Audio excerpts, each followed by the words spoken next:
How to log in Costco Credit Card account. Hey guys, this is Nina from Create, Log and Delete. And without further ado, let's get right into the topic. Open up any of your web browser and at the search bar, type in www.citi.com. Once you do so, you will land into Citibank's official page. So in order to access your Costco credit card, first of all, log into your Citibank account. On your right side, enter your user ID and your password.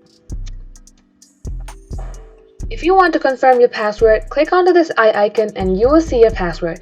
If you want this site to remember your user ID, then click on Remember User ID. If you don't have an account, then you can go to Open an account and create yourself a Citi account.